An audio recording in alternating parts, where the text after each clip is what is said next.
ভোজ্য তেল নিয়ে সচিবালয়ে বাণিজ্য উপদেষ্টা শেখ বশিরউদ্দিন ব্রিফিং করছেন। আমরা সরাসরি যুক্ত হচ্ছি সেখানে। না, আমরা কোনো বিশৃঙ্খলা দেখি না, কারণ আপনারা নিশ্চয়ই দেখছেন যে পাম অয়েলের ক্ষেত্রে সরকার যে মূল্য নির্ধারণ করেছে এবং প্রতিযোগিতা সক্ষমতা বৃদ্ধি করার কারণে নির্ধারিত মূল্যের থেকেও প্রায় 10 টাকা কম দামে বাজারে পণ্য বিক্রি হচ্ছে। সেটা যদি আপনারা বলেন অস্থিরতা, এই অস্থিরতা তো পণ্য মূল্য কমাতে সাহায্য করছে।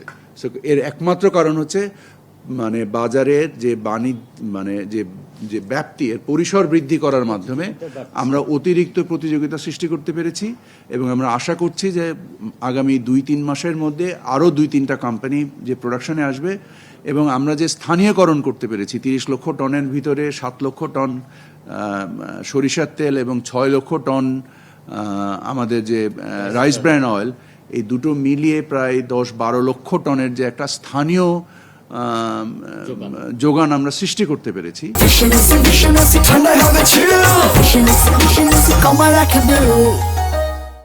তার ফলে আমাদের ব্যাপক বৈদেশিক মুদ্রায় সাশ্রয় হবে এবং অ্যাট দ্য সেম টাইম আমাদের আভ্যন্তরীণ রাজস্ব বৃদ্ধি পাবে এবং আমাদের বাজারে প্রতিযোগিতার সৃষ্টি হবে। সামগ্রিকভাবে এটা সকলের জন্য, দেশের জন্য সামগ্রিকভাবে ভালো হবে। বাট অফকোর্স ভোক্তা পর্যায়ে যে আজকে যে দামটা, মূল্যটা বৃদ্ধি করতে আমরা বাধ্য হলাম, এই বাধ্যকতাটা আমি মনে করছি সাময়িক এবং ইনশাল্লাহ আমরা অদূর ভবিষ্যতে এই মূল্যটাকেও নামায় আনতে সক্ষম হব। জি, পাম অয়েলের আজকের বাজার মূল্য তো আমি যতটুকু জানি অনেক কম। 14 টাকা বাড়লো। 14 টাকা। খোলা তেল আমি যতটুকু জানি 20 টাকা কম পার লিটার। পামের যদিও নির্ধারিত মূল্য প্রায় সিমিলার, বাট বাজারে বিক্রি হচ্ছে আরও 10 টাকা কমে। এখন প্রশ্ন আসতে পারে যে কেন বিক্রি হচ্ছে নির্ধারিত মূল্য থেকে কমে। কারণ আমরা আজকে আসলে বেসিক্যালি সয়াবিন কেন্দ্রিক আলোচনাটা হয়েছে আমাদের, পাম স্পেসিফিক আলোচনা।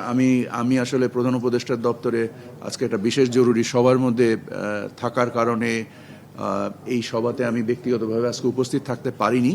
বাট তারপরেও আমি যে আপডেট নিয়েছি আলোচনার পক্ষে এবং এই আলোচনার সাথে আমি সামগ্রিকভাবেই সংশ্লিষ্ট ছিলাম, রিমোটলি হলেও সংশ্লিষ্ট ছিলাম, থেকে পাম অয়েলটা আমার ধারণা বাজারে এখন যেহেতু শীতকাল নেই এবং গরমকালে আমাদের পাম অয়েলের চাহিদা বৃদ্ধি পায়, এর ফলে সয়াবিনের উপরেও চাপ কমবে এবং পাম অয়েলের ব্যবহার বাড়বে এবং পাম অয়েল বাজারে আরও প্রায় 10 থেকে 15 টাকা কম দামে বিক্রি হচ্ছে। সরি, না, প্রধান উপদেষ্টার মিটিং কমপ্লিটলি ডিফারেন্ট বিষয় হয়েছে।